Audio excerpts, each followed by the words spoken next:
Hello, everyone. I'm Neill Wilkins and I lead the Migrant Workers Programme at the Institute for Human Rights and Business. Our programme seeks to promote the rights of migrant workers at all stages of the migration cycle. Like many others, however, we of course have a particular focus on how migrant workers are recruited, as we see in all sectors and all locations that flawed recruitment processes frequently sow the seeds of vulnerability that can lead to exploitation. As part of the Global Forum for Responsible Recruitment 2023, I'm joined today by Saket Soni, who is a labour rights activist in the USA, working especially for the rights of low wage migrant workers across the United States. Saket is also the author of a book, The Great Escape, a true story of forced labour and immigrant dreams in America. It's a great book and one that I thoroughly recommend. And I'm delighted to have Saket with me today. Saket, welcome. Thank you, Neil. Great to be here with you. Saket, I think the title, The Great Escape, gives us an idea of what your book is about, but perhaps you can give us an overview of the Great Escape and immigrant dreams in America. Sure. The Great Escape is about how I helped 500 men who arrived in the United States after Hurricane Katrina escape from forced labor and get on a road to justice. Um, I'm a labor rights organizer, and after Hurricane Katrina, I ran a small labor rights nonprofit. Um, you know, this was in 2005. Katrina and the post Katrina flooding had turned the Gulf Coast into the world's largest construction site. And the rebuilding was being done by migrant workers. My days would start at 5:30 in the morning under 60-foot tall statue of Robert E. Lee. And underneath that statue, black and brown workers, mostly migrant workers, would gather looking for work. And I'd watch as contractors came in on buses and picked them up and took them out to the distant corners of the Gulf Coast to rebuild, to carry out the reconstruction. I try to protect workers as I could. That's what I was doing when I got a mysterious midnight phone call from a man who was too scared to tell me his name, but clearly was from India. This was followed by two other anonymous calls, and I convinced these workers to meet me. They would only speak to me anonymously, and they refused to meet in person at first. But then I convinced them to meet me clandestinely, and they picked a location that they said was the secret Catholic Church in Mississippi, in Pascagoula, Mississippi. It took a drive through Mississippi to find it. In their particular English, the secret Catholic Church was actually the Sacred Heart Catholic Church in Pascagoula, Mississippi. And when I got there, I had my hand on the doorknob and my heart was racing. I expected to meet three workers in the back room of a church. I opened the door, and it turned out there were 100 workers waiting there. It turned out they were part of a group of 500 Indian workers who were recruited on false pretenses, um, brought to the U.S. Gulf Coast, and put into labor camps and subjected to forced labor as they built oil rigs for a large Gulf Coast based oil rig manufacturer. These workers, I found out, were brought to the United States uh, on promises of green cards and good jobs. They were charged by recruiters $20,000 apiece for doing so. $20,000, at the time and now in India, is an extraordinary sum for an ordinary person. This represents a lifetime of savings. Men sold ancestral lands. They put homes on the hawk. They had their parents empty their pensions. They sold family jewelry. And when they arrived, they found themselves working round the clock shifts behind barbed wire fences. They found themselves living 24 people to a room in trailers that made up labor camps on company property. They paid $1,000 a piece a month additionally for in rent for the privilege of living there. They were surveilled night and day, and they were given frozen rice to eat as they did backbreaking work for this company. And worst of all, the promises of green cards turned out to be false. There were never any green cards. The men arrived on temporary visas and were not free to leave their employment situation and the man camps that the company put them in. So what happens in the book is, I meet these men, stumble upon one of the largest human trafficking cases in modern U.S. history, and in the middle of the book, the workers and I engineer a great escape, the great escape of the title. What follows after that is part government conspiracy thriller, part freedom journey. The Great Escape itself is something out of a heist movie. I don't want to give too much away, but involves a lot of wild turkey whiskey and flavored cigars as bribes for the guards, and a fictitious Indian wedding as a pretext to get 500 men out from under the noses in the middle of the night of the guards around the labor camp. And then the men set out on a freedom journey and are up against government spies and corporate greed. And the book follows how they wind up at the gates of the Department of Justice in Washington. Saket, that's great. And you refer there to the title of the book, which is, of course, is The Great Escape, and that clearly refers to the workers getting away from this situation of exploitation that they found themselves trapped in. But perhaps it's also a reference to the other things that migrant workers seek to escape from, or at least work through. And that's to do with family expectations, economic pressures, lack or limited opportunities, but also things like the desire for more and dreams of adventure. Perhaps you can tell us a little bit about that. Yeah, when I was writing this book, I thought about the way most people receive stories of migrants and immigrants.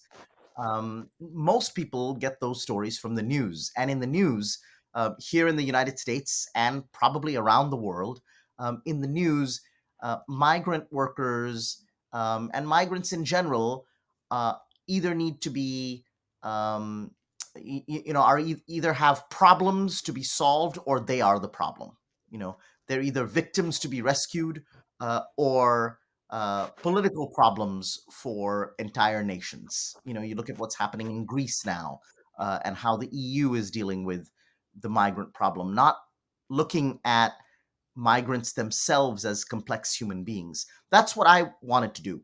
I wanted to look at the subjects of this book, the migrants in this book, as people with a lot of complexity. So, people who, uh, have desires and dreams, and who have good days and bad days, who maybe have parents or kids that they love but they can't stand on certain days, and who have their own dreams. So, for example, and I should say, one of the ways I decided to do that was to focus on their love stories. The way into this book is the love stories of these characters. So you, for example, have one of the protagonists of this book is a man named Ebi Raju.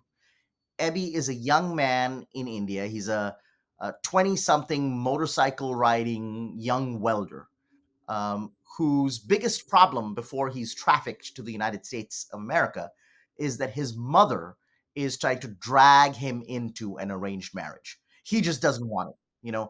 He's in India for a short time. He wants to get back out there to Bahrain, where he's been working. He wants to work more so that he can afford his parents a retirement. And, he's a young guy. He wants to date, he wants to see the world.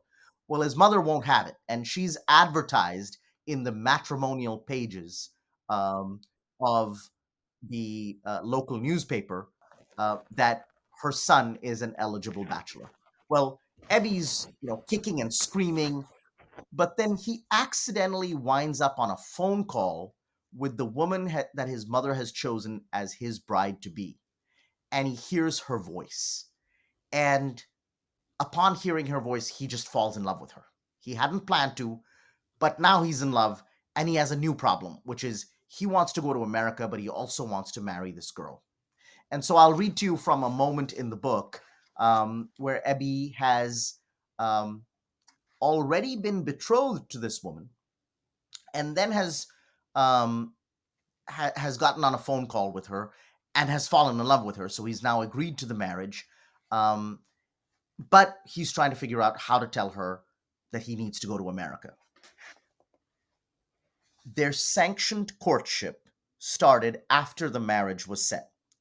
A courtship conducted entirely by phone, each call a bite from a stolen mango. Bincy rang Ebby every day. He always picked up in the middle of some new wedding preparation, shirtless painting the house, erecting a billowing tent in the gale, firing up a cauldron to braise a goat. She asked about his hobbies. He couldn't come up with any. What about her? She liked to sing. Would she sing for him now? Of course not. Singing was for church. Later, she slipped out of the house to a shady coconut grove and sang him an Adventist praise song. When she was finished, she was quite abashed and hung up. One phone call, one praise song at a time, they fell in love. And as they did, Ebby's dilemma grew. How to tell his bride-to-be he would be leaving her right after the wedding. There had been challenges to the green card plan, but Ebby had pushed through. His father's bank had refused them a loan against his house, but then the local recruiter helped them find another. With that money and his father's savings, and his mother's jewelry, and cash from relatives, Ebby had just under $15,000. The rest came from a moneylender. The American lawyer put in their visa application.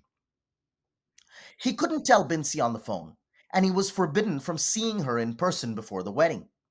He decided to pay her a clandestine visit on a day he knew she'd be alone.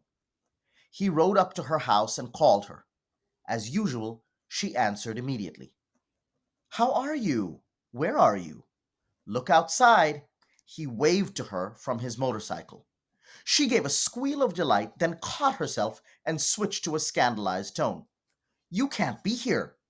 I've brought food. Biryani, mutton curry. She ordered him home. He argued. She scolded back. Eventually, he relented, laughing, and rode off. He hadn't made it to her door, but he was glowing from the rendezvous. Then it hit him. He'd forgotten all about telling her. Thank you, Saket. And I think that that's just illustrated a great strength of the book, that it doesn't just present this group of workers as yet more hapless victims who get tricked and cheated by a range of people, from recruitment agents to the company employing them to the US government. Instead, the book paints a very vivid picture of their individual lives, and often those of their partners and families, like you've just explained, all of them waiting expectantly at home.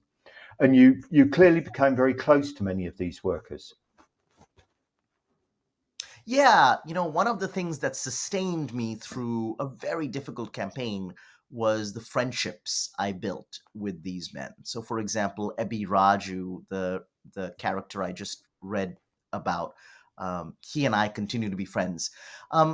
One of, you know, at the beginning of the book, when I meet these workers, it's clear that they have problems, but we we all share a major problem, which is how to get 500 men out of Mississippi and Texas labor camps in the middle of the night. How to engineer the Great Escape, and the way that happened was through a friendship. I met a worker named Rajan. He was deep inside the Mississippi labor camp. Um, my initial meeting with those 100 men ended disastrously. I couldn't promise them anything. Um, the meeting broke up. The men streamed away. But then this one man, Rajan, reached out to me, and he and I built a friendship. We were very uneasy allies at first. Um, I was from a liberal North Indian family, from a New Delhi family that was, really liberal. In fact, my parents might have been the only parents in the history of India to let their kid go to the United States to study theater. That's how liberal my parents were. Meanwhile, Rajan was from a conservative South Indian family that came from an ancient warrior clan. Rajan was scandalized at my lifestyle in the United States. The fact that I didn't have a temple at home, an altar at home for prayers. The fact that I dated and hadn't married an Indian woman. The fact that I ate steak. He would tell me that's a sin, and I would say only if you order it well done. And we would fight about that. But over the course of time, we struck a real deep friendship. And that friendship really was the basis of building the entire campaign, The Great Escape, at the center of the book. Um, the friendship also sustained us on the journey that came after The Great Escape. The pressure was building for the men. They were now out of work and undocumented and marching on foot from New Orleans to Washington. And meanwhile, at home, moneylenders were circling their families. Rajan and I really helped the men keep their resolve. Our strategy was that, coming out of the labor camps, we had filed an allegation of human trafficking to the Department of Justice. And we expected that the Justice Department would open an investigation, send law enforcement officials, and grant these workers the special humanitarian status that comes with work permits accorded to migrants who are victims of trafficking while the investigation was open. Instead, the Department of Justice didn't open an investigation, and there was an initial call from the FBI that didn't come. And then we were out in the cold. So we started marching towards Washington for an answer, not knowing that deep inside the government, there were secret, deals and agents with their own corrupt ties to the company. And the pressures like that, those kinds of pressures, sadly, really wound up, in a heartbreaking way, ending my friendship with Rajan. And that's also the great tragedy kind of towards the end of the book, is that under his own pressure, Rajan turned on the campaign and turned on me, and I mourned the death of a friendship. Yeah, and it comes across in all of the pages about the friendship that you have with Rajan, and the time toll, and the toll on everyone who was a part of this campaign. One of the recurring themes throughout the book is food, and in particular the food of the Indian workers' homeland, which is often described in great detail. Why did you see this as an important part of telling the workers' story? It was so deeply important at the time, and it's a deep part of the book. It started in the labor camps. These 500 men came from places with extraordinary food, and then they were in a labor camp where they were given um, frozen rice to eat, which they sucked to warm it up before they could swallow it, or at best stale bread or stale pizza. Um, and and the the way we started to hatch the plot to help the men escape started with food. I would smuggle Indian ingredients into the labor camps for Rajan.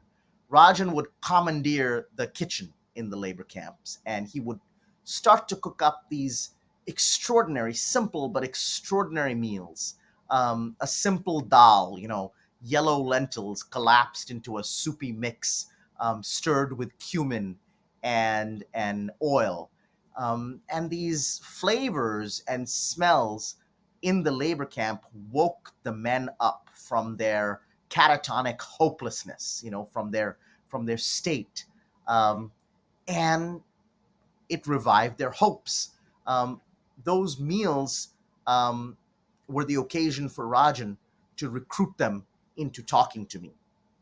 Then he ferried the men out from the labor camp, 5, 6 at a time, to secret meetings in a hotel room where I would meet with them. And at that meeting, I brought Indian food for the men to eat. When we escaped and on our way to Washington, whenever Rajan and I had major problems to solve, we would solve them over food. The biggest problem came in Washington, D.C., when, the counter campaign run by the company and its lobbyists and allies, framed us as a special interest group. And meanwhile, secret agents inside the government, the people who had their own relationship with the company and their own self-interests, cast the workers as the criminals, not victims of trafficking, but criminals out to defraud the U.S. government. And as we saw our support, evaporating in Washington, Rajan and I solved that problem over a meal. And there's a scene in the book that features Rajan and I in a kitchen, and Rajan teaching me how to cook a mouth-watering meal, a kind of one pot meal of rice and chicken, a kind of a Bedouin version of biryani that involves 22 spices, and the Rajan lifts up the lid, and there's this unbelievable fragrant steam rising from the pot. And over this mouth-watering meal, Rajan and I realized that the next step of the campaign, after the Great Escape and a 14-day march to Washington, the next step is a hunger strike. And so renouncing food becomes the most important thing that these men do, to show that theirs is a moral struggle, not a political self-interest, or a tactic. So food played such an important part of the book because it played such an important role in the men's lives. Great, and some of the descriptions are certainly mouth-watering, and I can understand how important this is to workers so far away from home, from everything that they hold dear, and we can easily see that place, the food and the tastes and smells of home, the things that those conjure up for people. Um, just the workers, the majority of the workers were able to resolve their cases successfully with the US government, and many of them were granted the right to remain in the US. I know that you're still in touch with many of the workers that took part in this struggle. Can you tell us a little about their lives now? Yes, we're a deep part of each other's lives. The book, and I don't think this is a spoiler. This is this is a rare migrant workers story that ends well. At the end of the book, the men are reunited with their spouses and families, children. There's a gorgeous scene at the end of the book where Ebi Raju, that young welder, 3 years later, he's reunited with his wife, and his wife was pregnant when Ebby left for the United States. So he's also reunited with his 3-year-old son. So at the end of the book, Ebby is standing in the Atlanta airport waiting for his wife Bincy and his 3-year-old son to arrive, and he's wondering whether his son will come into his arms because he's never met his father. So Ebby's carrying a little toy for his son, a small yellow JVC excavator, and he sees Bincy's head pop from above the escalator, and Binsi runs to him, and Ebby nervously hands his son the excavator, but his son doesn't want it. His son just leaps into his arms. So that's the scene of reunion at the end of at the end of the book. Ebby and I continue to be friends after that scene. We wound up at his house, his new little apartment that he had fixed up for Binsi and his son. Binsi cooked this extraordinary meal for us to commemorate, the beginning of her new life with her husband. And Binsi and Ebby went on to become citizens of the United States. They are now voting in elections.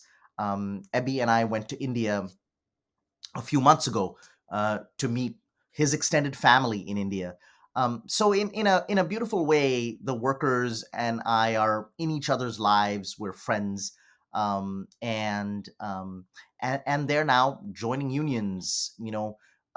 Sending their kids to college. In fact, I got a call from one of the workers the other day, a man named Saket, who's right at the heart of the book, and he said just weeks ago, he said, Saket ji, I have something to tell you. The campaign is over. We finally won our campaign. And I said, well, that was a few years ago, right? He said, no, no, no. Victory just happened, just this week, because my oldest daughter just got into 5 American medical schools. So these workers, the way they see it, the real rewards of our campaign are not for them. It's for their children, who are now receiving their own, accolades and on their own journey. That's the real victory of the campaign. Thank you. And that's the migrant dream, isn't it? How do we do better? How do we do better, especially for our kids? Saket, just moving on. The workers in this story originally came to the USA to work as part of cleanup operations following Hurricane Katrina in 2009. And I think that we can all see that the unfolding climate crisis will inevitably see more of these natural disasters, hurricanes, flooding, wildfires, etc., occurring. And we might also include reconstruction after conflicts such as that going on in Ukraine at the moment. Now, you've now founded an organization called Resilience Force. Can you tell us a little about that and what you hope to achieve? Yeah, what I didn't know at the time when I met these workers, was that they were just the first among many, many workers who would emerge as the labor force that is repairing homes and schools and cities and entire economies after climate disaster. You know, Hurricane Katrina in 2005 was supposed to have been a once in 100-year event. Well, since Hurricane Katrina, we've seen over $200 billion disasters in the United States, disasters that have caused $1 billion of damage or more. And all of that damage is being repaired by migrant workers. So, in the decade after Hurricane Katrina, each time there was a flood or a fire, uh, or a tornado or hurricane, uh, the same workers who rebuilt the Gulf Coast would then go following storm after storm to rebuild and repair. And each time they would call me, they'd say, "Come here and help us. You can't believe what's happening to us." And I would go. And it turned out over the course of a decade, these workers have acquired incredible skill and a deep sense of vocation around their work. So we've given them a name. We call them the resilience workforce. They are the United States' white blood cells. They are the people who do um, repairs and make recovery possible after climate disasters. And resilience force is, their national voice. We're the voice of these workers, and we protect them. And right now, these workers are mostly undocumented, mostly migrants. They're mostly unprotected and vulnerable.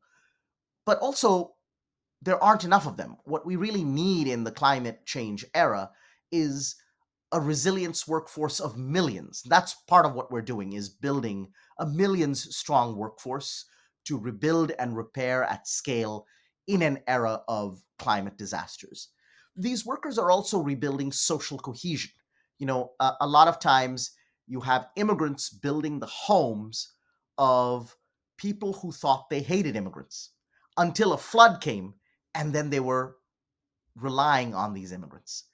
You often have these immigrants going into conservative areas, areas where politically the most important electoral issue was building a wall to keep them out until a hurricane came, and the most important issue became, rebuilding homes and schools and keeping the tax base.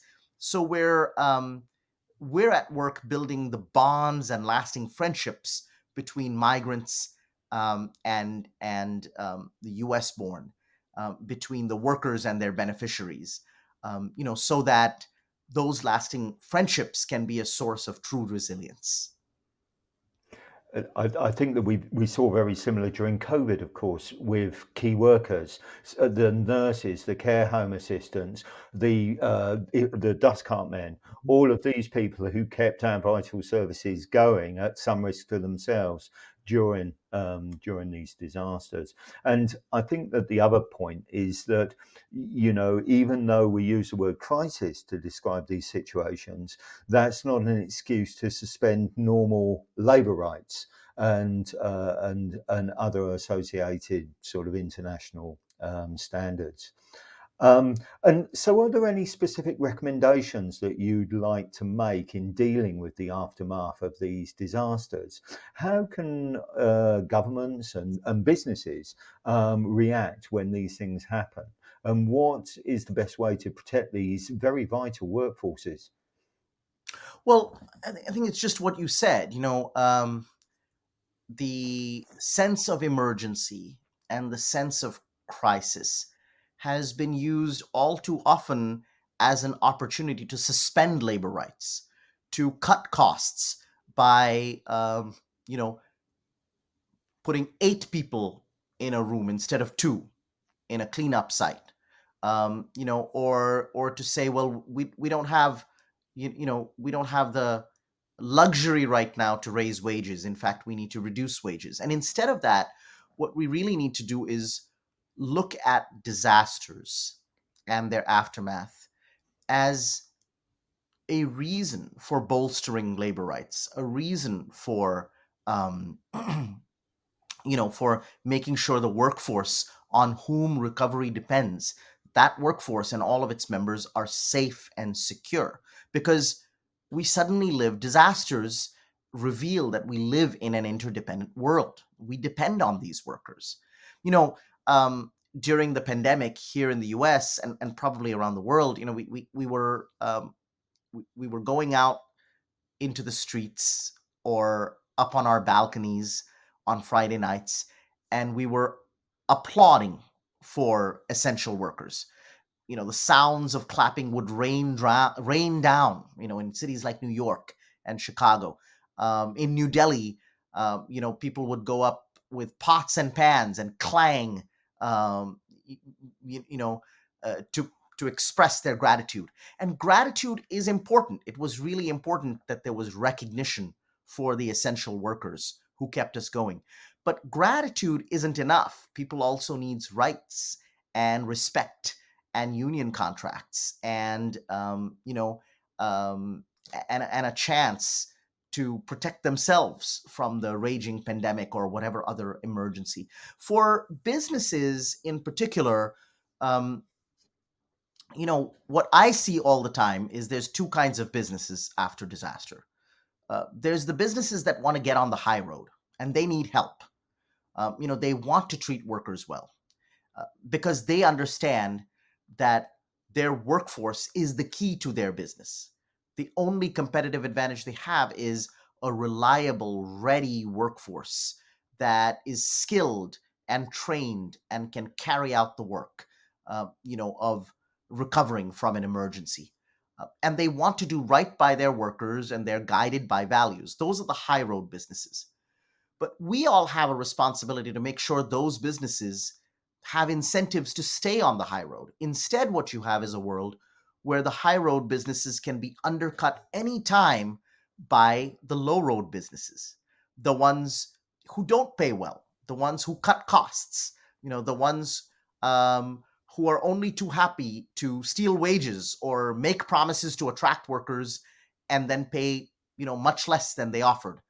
And as long as that's allowed, the rules of the marketplace will be that the low road actors will always win, will always get the next contract, will always have a competitive advantage, while the high road contractors or businesses, um, don't know how to stay in business. So we really have a responsibility to have to keep a framework where there's as much incentives to stay on the high road and as many punishments for the low road actors, so that it's no longer good business practice, to undercut market competition by treating workers badly.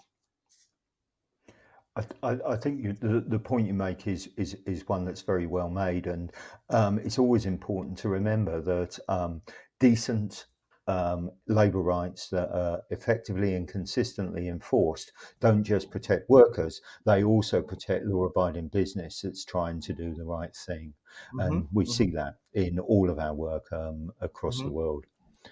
Um, I think that the things that we can all see that the things you describe are going to become even more necessary as we learn to live in a world where these environmental shocks um, become more frequent.